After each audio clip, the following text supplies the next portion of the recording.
In order to explain what the chapter title says, we first have to define what right and good means. An action is considered right when you apply a norm, premise, presupposition, rule, standard, or law to it.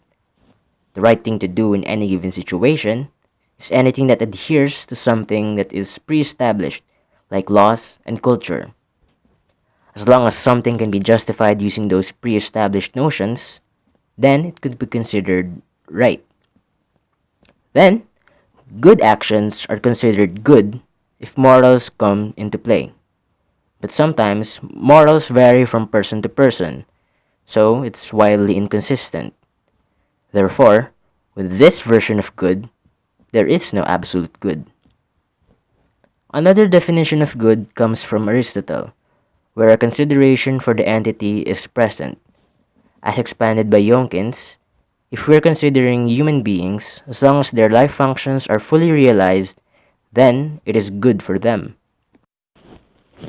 But human beings have free will. Therefore, they should be able to think for themselves and act according to their own judgments. The good and right actions don't necessarily mean the same thing in most situations.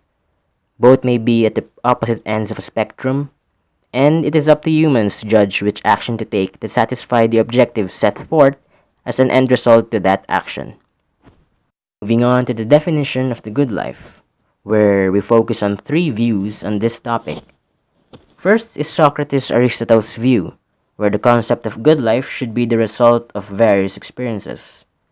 But to add to this is the importance of relationships, where one's experiences should be not just by oneself, but also with and for others.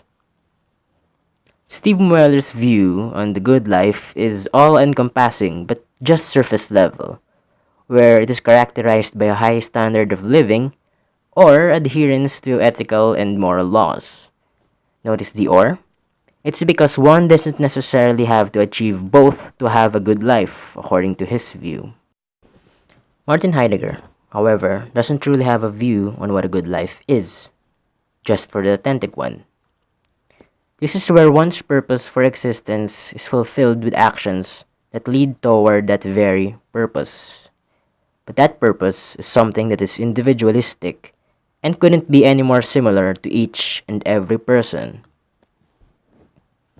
The modern world has a different general view on the good life too, where the development of technology that ultimately leads to the improvement of the quality of life of people dictates the direction as to where the good life is headed.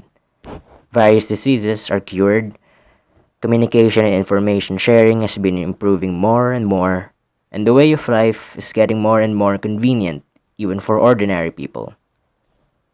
But, truth be told, there is no right or wrong definition of the good life, as it still remains a question for everyone to answer for themselves.